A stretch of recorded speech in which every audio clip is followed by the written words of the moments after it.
akses jalan menuju Kampung Pasir Gebang.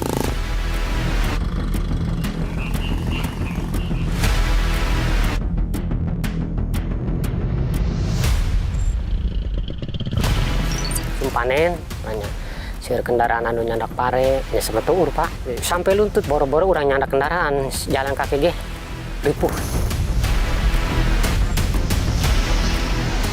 Untuk transportasi semata-mata dari warga sendiri.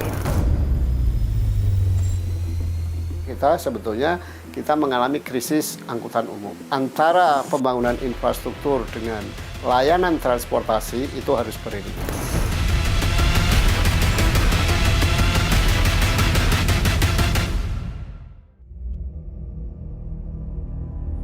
Kita jangan tutup mata, banyak wilayah Indonesia yang masih terisolasi. Sulit mengakses layanan kesehatan hingga akses transportasi yang belum menjamah mereka. Dampaknya, ya domino. Saya ajak Anda untuk mengikuti penelusuran saya kali ini.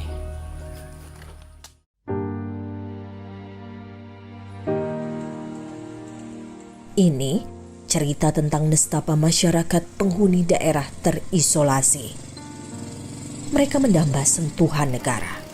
Mereka rindu punya akses dan layanan transportasi memadai. Kubangan lumpur ini dalamnya sekitar 50 cm. Coba lihat, mobil sampai terhenti tak bisa melewati. Jalan semacam ini jadi santapan sehari-hari penduduk Kampung Pasir Gebang, Desa Cisarap, Kabupaten Lebak, Banten. Tim Berkas Kompas mendatangi Pasir Gebang yang jaraknya nyaris 100 km dari Rangkas Bitung, ibu kota Lebak. Lokasinya dekat daerah pesisir. Saudara, untuk menuju Kampung Pasir Gebang, Desa Cisarap, Kecamatan Wonosalam, mobil yang kami tumpangi hanya bisa sampai di sini, di Desa Cipedang. Perjalanan selanjutnya harus dilanjutkan menggunakan sepeda motor. Kontur jalan berbatu membuat kami mesti ekstra hati-hati.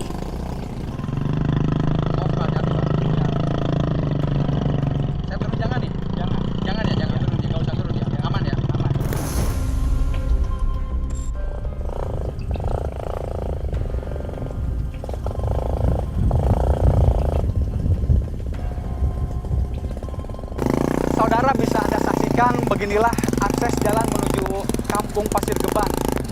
Genangan air bercampur lumpur seperti ini jelas sangat menyulitkan lalu lalang kendaraan sepeda motor, apalagi kendaraan roda 4. Sejauh mata memandang, membentang hijau hamparan sawah. Usai 45 menit berkendara sejauh 3 km, tim Berkas Kompas tiba di Pasir Gebang.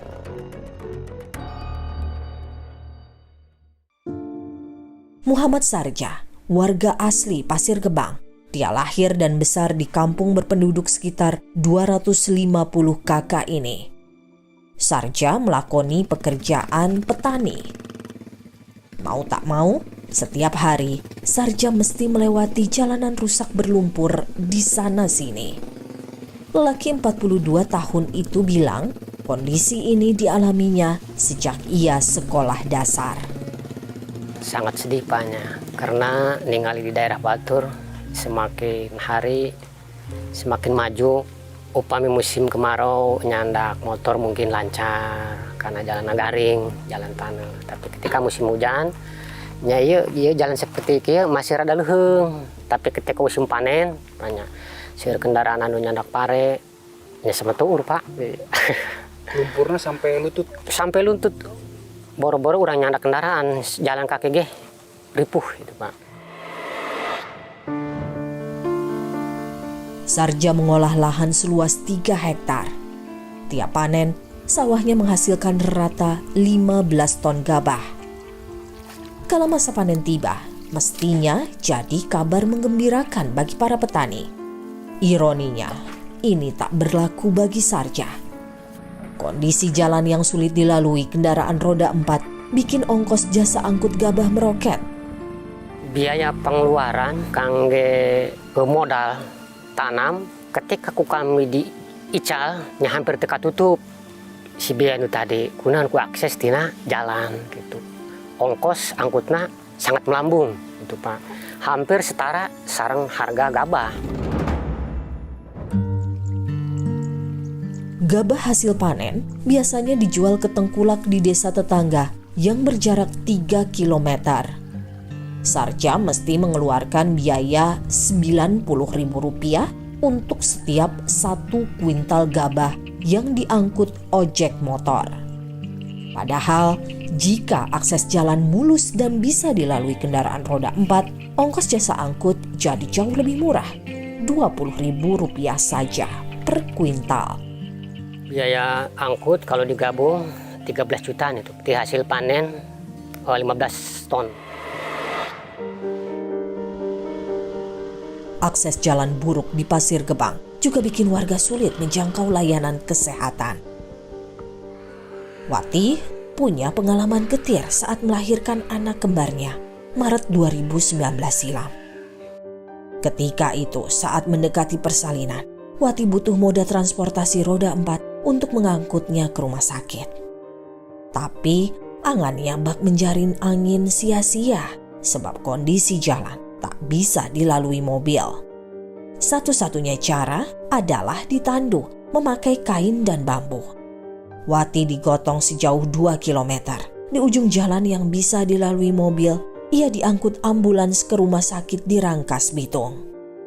Orang sedihnya dina kayan kitu jalan nu masa Allah anu kada orang khawatir dina posisi kandungan orang campur aduk lah Pak.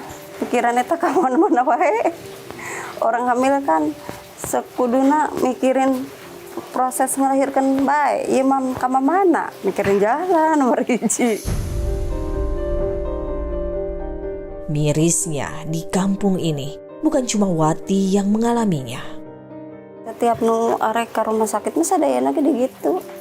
Gotong nganggo bambu bae nganggo kain. Setiap nu lahiran di dia mah nu arek ka rumah sakit mah gitu sadayana.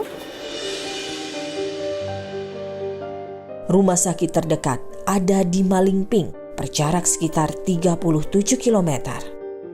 Bolak-balik ke rumah sakit memeriksakan kandungan jadi momok bagi ibu hamil di Pasir Gebang. 1 bulan sekali tuh di USG-nya kan disuruh dari pagi pulang ke sini tuh maghrib, jalan kaki dari sini, naik motor juga dari sana. Terisolasi dan akses jalan jelek melahirkan problem lain. Tidak ada layanan transportasi umum yang menjangkau Pasir Gebang. Untuk mengakses transportasi umum, warga Pasir Gebang harus mencapai pusat desa Cisarap. Di sana cuma ada 1 kali keberangkatan minibus menuju Rangkas Bitung setiap hari pukul 6 pagi. Alternatif lain untuk mengakses transportasi umum, warga harus menuju desa Rancaseneng yang dilalui jalan lintas kabupaten. Ruas jalan tersebut dilalui bus antar kota. Transportasi yang ada di daerah Pandeglang itu hanya Damri, bisnya Cirebon. Wati dan Sarja ingin negara berpihak pada nasib warga Pasir Gebang. Akses jalan memadai hingga bisa dilintasi kendaraan roda 4 jadi impian mereka. Nabi nyuhunkeun nu saageng-agengna ka pemerintahnya supados jalan di dieu diendahan gitulah seperti nu lain-lainnya. Mungkin kalau akses jalan di beton, Mbak ya, harkat derajat petani bisa terangkat. Jadi mohon buat pemerintah dari pusat sampai bawah, tolong perhatikan jalan yang ada di kami, Pak. Pasir Gebang diapit desa Cipedang dan desa Parung Panjang. Akses jalan masuk dari keduanya sama-sama rusak. Pemerintah desa bilang sulit membenahi jalan rusak. Distribusi bahan bangunan alot, berimbas anggaran pembangunan jadi bengkak.